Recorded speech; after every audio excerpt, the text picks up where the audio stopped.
विधानसभा चुनाव और की तैयारी को हम लगातार देख रहे हैं और किस तरीके से प्रत्याशी इस वक्त मैदान में उतर चुके हैं। लेकिन जो यूपी में सबसे पहले ऐलान किया गया है वो आम आदमी पार्टी के द्वारा किया गया है, जिस दौरान प्राइम ईटी न्यूज़ की टीम लगातार आम आदमी पार्टी के जो प्रत्याशी हैं उन लोगों से मुलाकात कर रही है।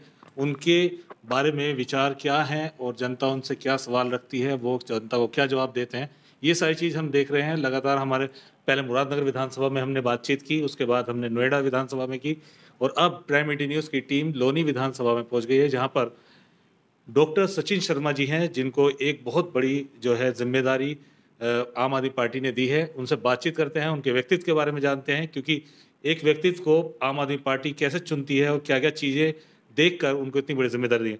सचिन जी, पहले तो आपका बहुत-बहुत स्वागत प्राइम मीडिया न्यूज़ चैनल में। आप हमें ये बताइए कि शुरुआती दौर कैसा रहा चुनाव में राजनीति में आने का? क्योंकि आप एक डॉक्टर हैं पेशे से, और राजनीति में आने का आपका शुरुआत कैसे रही? सबसे पहले तो प्राइम 18 के सभी व्यूअर्स को मेरा नमस्कार। जहाँ तक राजनीति की बात है तो मैं अन्ना आंदोलन से जुड़ा था, अरविंद केजरीवाल जी के साथ, मनीष सिसोदिया जी के साथ। तो उसके साथ साथ ही उनकी विचारधारा से प्रभावित होकर मैं उनके साथ ही राजनीति में आया। जैसे पार्टी बनी तो मैं फाउंडर मेंबर हूँ पार्टी का, और लगातार जो भी जिम्मेदारियाँ मिलती गई उनको हम निभाते गए। दिल्ली में, पंजाब में, गोवा में और भी जहाँ जहाँ पे चुनाव हुए वहाँ पर हमें जिम्मेदारियाँ लगातार दी गई और उन जिम्मेदारियों को हमने अच्छे से निभाया है। आज उत्तर प्रदेश के अंदर चुनाव का ऐलान पार्टी ने किया है, तो हमें चुनाव लड़ने की भी जिम्मेदारी अब दी गई है, तो उसको हम मजबूती के साथ चुनाव लड़के निभाएंगे। लोनी विधानसभा की बात करें तो क्या लगता है कि जनता किस चीज़ को देख रही है और जनता की ख्वाहिश क्या है? क्योंकि अभी भी हमारी टीम यहाँ आने में जो 5 मिनट का रास्ता था उसको काफ़ी लंबा टाइम लग गया। क्या लगता है कि किस किन चीज़ों की परेशानी जनता को सबसे ज़्यादा है? देखिए, लोनी के अंदर समस्याएं भरी पड़ी हैं। मतलब अगर आप सीधा सीधा समझें तो दिल्ली एनसीआर का सबसे महत्वपूर्ण हिस्सा, दिल्ली के सबसे नज़दीक का हिस्सा, और उसकी इतनी ख़राब हालत, सड़कें बिल्कुल खस्ता हाल में हैं। आप चल भी नहीं सकते हैं, गाड़ी बरसात के मौसम में तो गाड़ियों से भी नहीं चला जा सकता है। स्कूल की कोई ऐसी व्यवस्था नहीं है, एक भी स्कूल ऐसा नहीं है जहाँ से बच्चे पढ़ के ग्रेजुएट हो सकें, आगे अपना देश के कुछ विकास में योगदान दे सकें।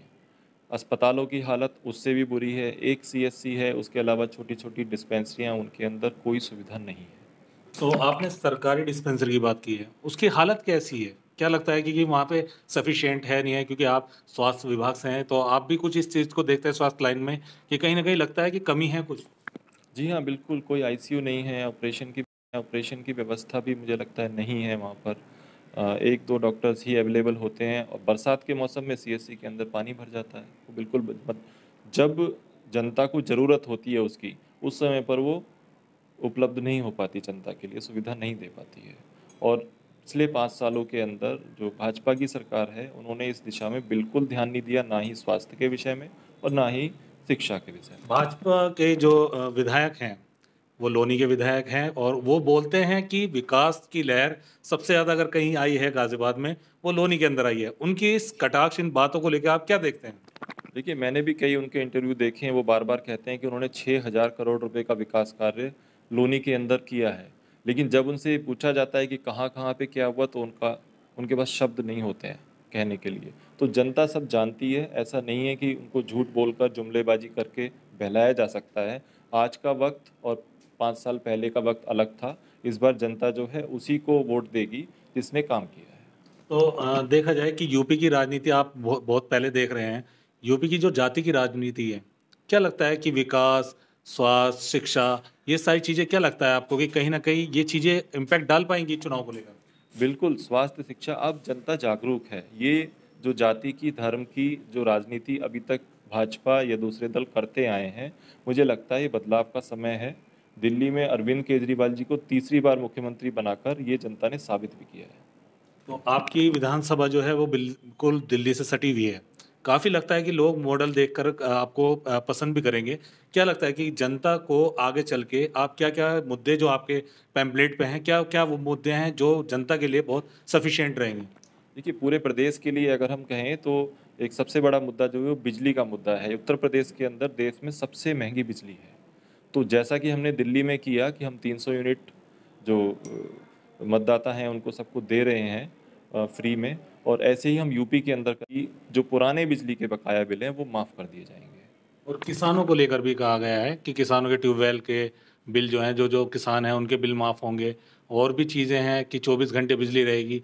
क्या कहीं लगता है वादे, मुद्दे ये सब चुनावी रैली लहर है, उसके बाद ये दिखेंगे नहीं? देखिए, आम आदमी पार्टी के बारे में आप ये नहीं कह सकते कि हम लोग सिर्फ चुनावी वादे करते हैं या भाजपा की तरह या दूसरे दलों की तरह जुमलेबाजी करते आए हैं। हमने जो कहा वो किया। अरविंद केजरीवाल देश के पहले मुख्यमंत्री हैं जिन्होंने पिछले चुनाव के अंदर ये कहा कि यदि मैंने काम किया हो तो हमें वोट दें, काम ना किया हो तो हमें वोट ना दें। तो ऐसी हिम्मत योगी जी दिखाएं, ऐसी हिम्मत लोनी से नंदकिशोर गुर्जर दिखाएं कि हमने काम किया हो तो वोट दें, ना काम किया हो तो ना वोट दें। विधायक जी की बात कर रहे हैं आप, नंदकिशोर जी की। क्या, क्योंकि उनका ट्विटर, उनकी सोशल एक्टिविटीज़ देख के लगता है कि बिल्कुल जो है, लोनी की एक तस्वीर ही अलग है। लेकिन विपक्ष जो है कहीं न कहीं कमज़ोर रह जाता है, वो बात मुद्दे नहीं उठा पाता है। आपने कौन-कौन से मुद्दों के लिए लोनी में बार-बार अपना रोष दिखाया है?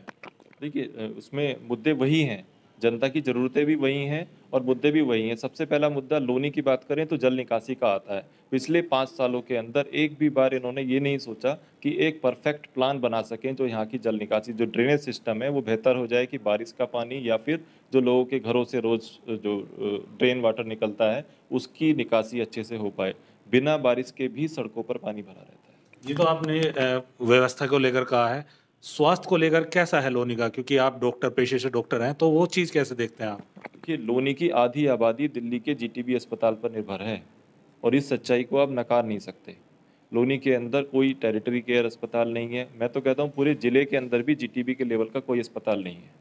तो इस बारे में कुछ सोचा ही नहीं गया है। अब विधायक क्या सोचें, उनके मुख्यमंत्री जी ने भी नहीं सोचा। तो पेंशन को लेके आपने ऐलान किया है, आपके पैम्पलेट पे देखा है, वो क्या है? देखिए, दिल्ली के अंदर हम विधवाओं को, विकलांगों को और वृद्धावस्था की जो पेंशन है उसको 2500 रुपये दे रहे हैं। तो यूपी के अंदर वो पेंशन 500 रुपये मात्र है। तो आप खुद सोच के देखिए कि 500 रुपये में एक विधवा जिसका कोई दूसरा सहारा नहीं है, क्या वो घर चला सकती है? तो हमें जो लगता है कि कम से कम वो 2500 रुपये होना चाहिए, जैसा हमने दिल्ली में किया है हम यूपी में भी करेंगे। अच्छा, लोनी की आपने बताया कि स्वास्थ्य और सड़क व्यवस्था, बिजली के बिल, इनके अलावा कोई और मुद्दे जिससे लगे कि जनता कि यार हमारे प्रत्याशी ने उस मुद्दे को नहीं उठाया, कौन-सी ऐसी व्यवस्था हो सकती है? बिल्कुल एजुकेशन का मुद्दा है, जिस मुद्दा है कि एजुकेशन पर बहुत अच्छी ना तो कुछ काम हुआ है, ना ही उसके बारे में बहुत ज़्यादा बात हुई है। दिल्ली के अंदर हमने जितने भी टेंट के स्कूल थे, टीन के, बहुत आप लोगों ने सुना होगा लोगों को कि उसका बच्चा गड्ढे वाले स्कूल में जाता है, उसका बच्चा टेंट वाले स्कूल में जाता है। हमने ये चीज़ों को चेंज किया। जहाँ पर भी ऐसे स्कूल थे वहाँ पे हमने 5-5, 6-6 मंजिला मल्टी स्टोरी बिल्डिंग बनाई है और उन सब के अंदर ये तय किया है कि उन सब के अंदर डेस्क हों, प्रॉपर सुविधा हो और प्रॉपर टीचर्स की व्यवस्था हो, कि पढ़ाई जो है वो अच्छे से हो सके, क्योंकि शिक्षा जो है उसके बिना तो होगा ही नहीं कुछ भी। जब तक हमारे बच्चे पढ़ेंगे नहीं तो आगे जो देश का विकास है उसके अंदर कैसे योगदान दे पाएंगे। अच्छा, लास्ट बात ये है कि अगर आपको अपनी विधानसभा को कोई मैसेज देना है, क्योंकि लोग अपने एक प्रत्याशी को देखना चाहते हैं कि वो हमारे लिए आवाज़ उठा रहे हैं, क्योंकि आप लगातार आवाज़ उठा रहे हैं। स्वास्थ्य की एक बहुत बड़ी मुहिम आप चला रहे हैं, लोगों को कोरोना समय में आपने बहुत मदद की है।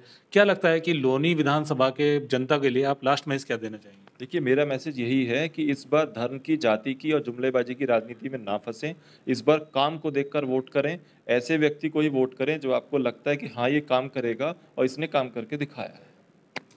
तो ये थे हमारे साथ सचिन शर्मा जी, डॉक्टर सचिन शर्मा, जिन्होंने बिल्कुल साफ तौर पे बता दिया है कि लोनी की विधानसभा वैसे आसान खीर नहीं है, बहुत टेढ़ी खीर है, लेकिन ये अपने उन मुद्दों के साथ लड़ेंगे जो मुद्दे धरातल पर बिल्कुल देखने को नहीं मिल रहे हैं।